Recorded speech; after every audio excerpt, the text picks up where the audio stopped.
On a tous un genre musical préféré. On a tous un genre vers lequel on va se diriger plus ou moins instinctivement quand on sait pas trop quoi écouter. Personnellement, c'est la synthwave. Peut-être que le nom ne vous dira rien, parce que c'est vrai qu'il est assez peu parlant. Pourtant, je suis à peu près certain que vous connaissez tous un morceau de synthwave. Parce qu'il y a de ça quelques années, il y a un morceau de synthwave qui passait sans arrêt sur toutes les stations de radio.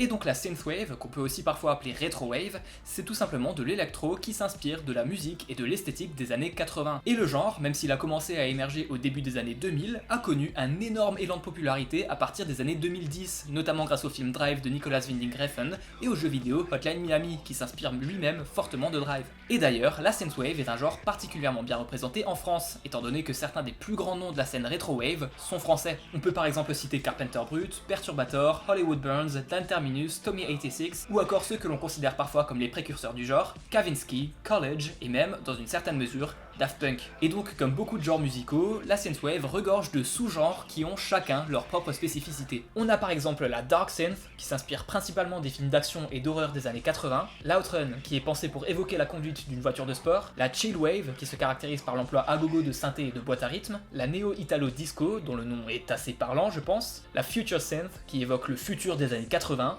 ouais, celui-là est pas vraiment très clair par contre. Pensez à Blade Runner. La cybersynth qui s'inspire de l'esthétique cyberpunk, ou encore la dreamwave qui fait appel à notre romantisme et à notre nostalgie. C'est d'ailleurs à ce sous-genre précis qu'appartient le groupe dont je voulais vous parler aujourd'hui, The Midnight.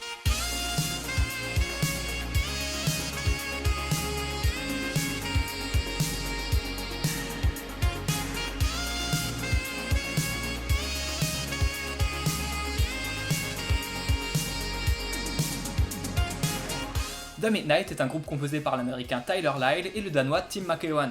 Ils se sont rencontrés en 2012 en Californie et ont commencé à composer des morceaux ensemble en s'inspirant de la BO de Drive, encore lui, et d'un nouveau genre qui a commencé à émerger quelques années plus tôt, la synthwave. De l'union de ces deux musiciens naîtront un EP et 3 albums, Days of Thunder en 2014, Endless Summer en 2016, Nocturnal en 2017 et Kids en 2018. Et si j'ai décidé de vous parler de The Midnight en particulier, c'est parce qu'ils ont ce petit truc en plus qui fait que je me sens particulièrement bien en écoutant leurs morceaux. Mais là où la nostalgie est un thème ultra récurrent chez une grande partie des artistes qui composent la scène retrowave, The Midnight y ajoute une petite nuance qu'ils nous expliquent sur leur site officiel.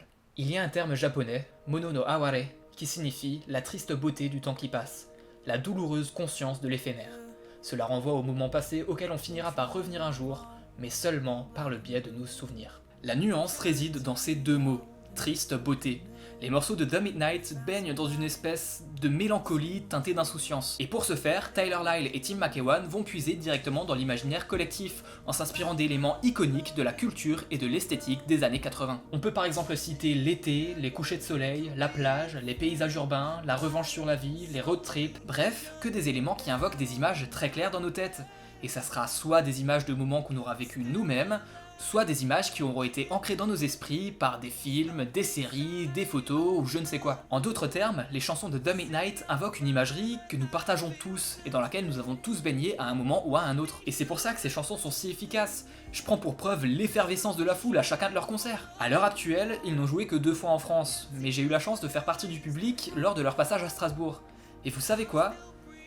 C'était l'un des meilleurs concerts auxquels j'ai pu assister. C'était tellement grisant de voir une salle comble chanter à tue-tête et sauter et danser en rythme.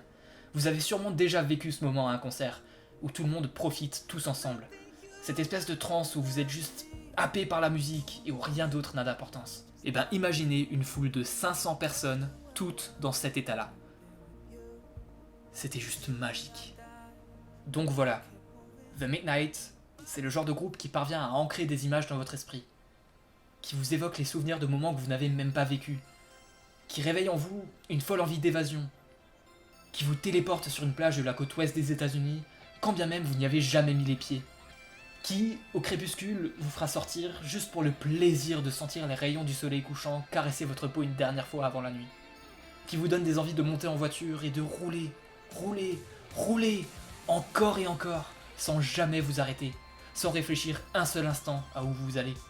Parce qu'au final, peu importe où vous allez, le plus important, c'est que vous profitiez du trajet qui vous y amène.